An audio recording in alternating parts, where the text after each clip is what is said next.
Assalamualaikum warahmatullahi wabarakatuh.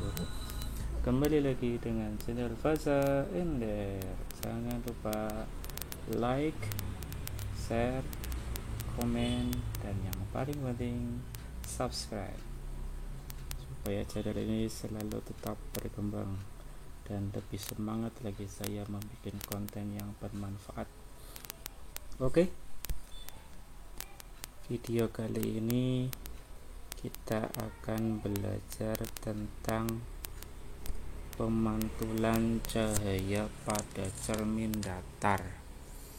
Setiap orang pasti setiap hari kemungkinan selalu bercermin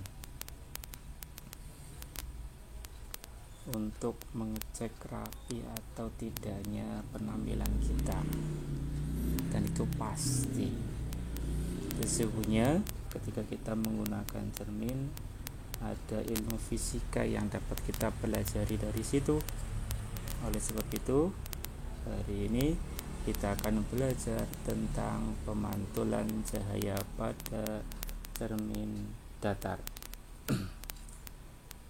Seperti video yang sudah saya upload sebelum ini tentang pemantulan cahaya, jika seberkas cahaya mengenai cermin, dalam hal ini adalah cermin datar, maka cahaya tersebut akan dipantulkan secara teratur. Mereview pembelajaran yang kemarin, pemantulan ada dua macam, pemantulan teratur dan pemantulan baur.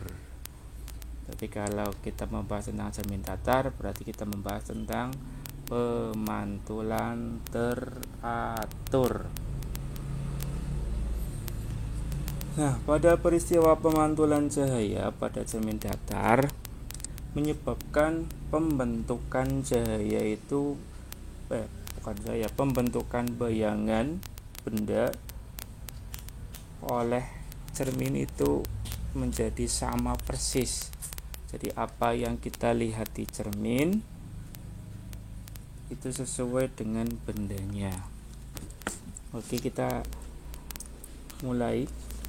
Proses pembentukan bayangan pada cermin datar menggunakan hukum pemantulan cahaya, di mana ada sinar datang, sinar pantul, dan garis normal terletak pada satu bidang datar, dan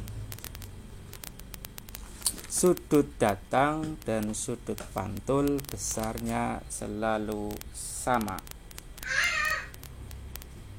Perhatikan gambar berikut. Ini ada sebuah benda. Ini cermin datarnya. Ini bagian yang dikasih garis-garis miring, itu bagian belakang. Bagaimana pembentukan bayangan pada cermin datar? Seperti tadi yang saya sampaikan, pembentukan bayangan pada cermin datar mengacu pada pemantulan cahaya, di mana di sini ada benda. Nah, sinar datangnya menuju ke cermin. Kita ambil sinar datang dimulai dari ujung dari benda tersebut, bukan dari sini, bukan dari tengah-tengah ataupun dari bawah, tapi dari ujung. Mengapa? Karena ketika kita bercermin di depan cermin, otomatis kepala kita pasti kelihatan. Tidak mungkin ketika kita bercermin kepala kita tidak kelihatan. Sebab itu, cahaya datang atau sinar datang diambil dari ujung benda. Kalau kita ini ibaratkan manusia, nah ini adalah kepala kita. Jadi sinar datang menuju ke cermin datar sebagai bidang pantul. Sinar datang menuju ke cermin datar sebagai bidang pantul, dan ini sinar pantulnya. Mana garis normalnya? Garis normalnya adalah ini namanya garis normal. Nah, setelah ada sinar pantul, maka sinar pantul ini diteruskan ke belakang cermin dengan garis putus-putus, terus ke sana sampai panjang. Kemudian dari kepala kita atau kepala benda ini, ujung benda ini, kita tarik garis lurus menuju ke cermin datar. Kemudian garis ini akan dipantul kembali. Kemudian sinar pantulnya juga kita teruskan ke belakang dengan garis titik-titik. Nah, antara terusan dari sinar pantul di sini ke sana dan sinar pantul dari sini ke sana, maka di situ akan ketemu dari sinar pantul, penerusan sinar pantul. Nah, ketika ketemu di sini, maka terbentuklah sebuah bayangan.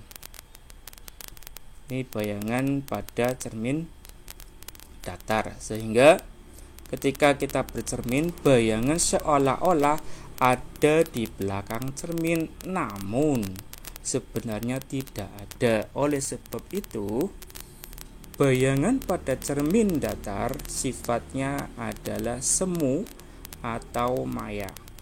Jadi bisa dikatakan yang namanya maya atau semu, bayangan maya atau bayangan semu, itu letaknya di belakang cermin. Ini bagian belakang cermin, ini bagian depan cermin. Bagian depan cermin bendanya, kemudian bagian belakangnya adalah bayangannya. Kemudian apa sih sesungguhnya dari sifat bayangan dari cermin datar? Perhatikan slide berikutnya. Sifat bayangan yang dibentuk oleh cermin datar ada 5. Yang pertama, sama besar, artinya sama besar antara benda dengan bayangan besarnya sama. Misalkan bendanya besarnya 5 cm, maka bayangannya pun juga 5 cm. Yang kedua adalah tegak. Apa itu tegak? Misalkan kita bercermin di depan cermin datar, kepala kita ada di atas, maka bayangannya pun juga kepala kita ada di atas. Ini pun siapa?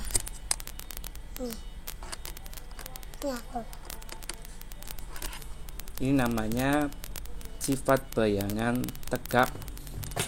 Apakah ada yang lain? Ada. Nanti kita akan ketemu pada pemantulan cermin cekung ataupun pada cermin cembung. Ini bukan tegak, nanti ada yang terbalik. Di antara benda dengan bayangan, bendanya tegak tapi bayangannya bisa terbalik. Tapi nanti kita bahas dulu yang pada cermin datar. Jadi sifat yang kedua adalah bayangannya bersifat tegak.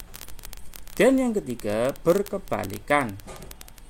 Maksudnya bagaimana? Misalkan manusia kita bercermin, kita mengangkat tangan kanan, maka bayangan yang ada di cermin adalah tangan kiri. Kita mengangkat tangan kiri, maka bayangan yang ada di cermin adalah tangan kanan. Itu namanya berkebalikan. Berikutnya adalah jarak benda ke cermin sama dengan jarak bayangan ke cermin, sehingga ketika kita maju mendekati cermin, maka bayangannya pun juga ikut maju. Ketika kita mundur menjauhi cermin, maka bayangan kita yang ada di cermin pun juga ikut mundur. Misalkan jarak kita atau jarak benda menuju ke cermin katakanlah 1 meter, maka jarak bayangan ke cermin juga 1 meter. Yang namanya jarak benda ke cermin sama dengan jarak bayangan ke cermin. Kemudian maya yang tadi saya sudah sampaikan, maya itu penangkapan bayangan yang ditangkap oleh cermin yang terletak di belakang cermin, seolah-olah di belakang cermin, tetapi sesungguhnya tidak ada. Nih, Maya, bayangan yang terbentuk oleh perpanjangan garis pantul dan tidak dapat ditangkap oleh layar, tidak ditangkap oleh cermin, sehingga diteruskan ke belakang, maka sifatnya adalah maya. Lawannya adalah nyata. Bagaimana kalau nyata? Kalau nyata, bayangannya dapat ditangkap oleh cermin, sehingga bayangannya terletak di depan cermin, bukan di belakang cermin. Jadi lawan dari maya adalah nyata. Kalau maya di belakang cermin, kalau nyata ada di depan cermin. Ini bayangan nyata. Bayangan yang terbentuk oleh pertemuan dua atau lebih sinar pantul. Bayangan nyata bersifat dapat ditangkap oleh layar.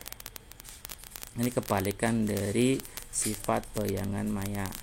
Kembali lagi, kesimpulannya, sifat bayangan yang dibentuk oleh cermin datar ada 5. Yang pertama adalah sama besar, yang kedua tegak, yang ketiga berkebalikan, yang keempat jarak benda ke cermin sama dengan jarak bayangan ke cermin, dan yang terakhir adalah sifat bayangannya adalah maya, atau benda bayangan seolah-olah berada di belakang cermin.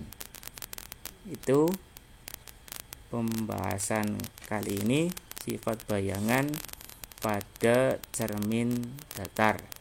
Setelah ini nanti kita belajar tentang pemantulan cahaya pada cermin cekung. Tetap belajar di rumah, tetap semangat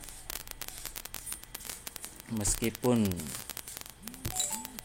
suasana tidak mendukung, tapi kalian harus tetap semangat dan belajar. Jaga selalu kesehatan, tidak usah keluar rumah kecuali sangat penting sekali. Jangan lupa olahraga, makan makanan yang sehat dan bergizi. Saya akhiri, wassalamualaikum warahmatullahi wabarakatuh.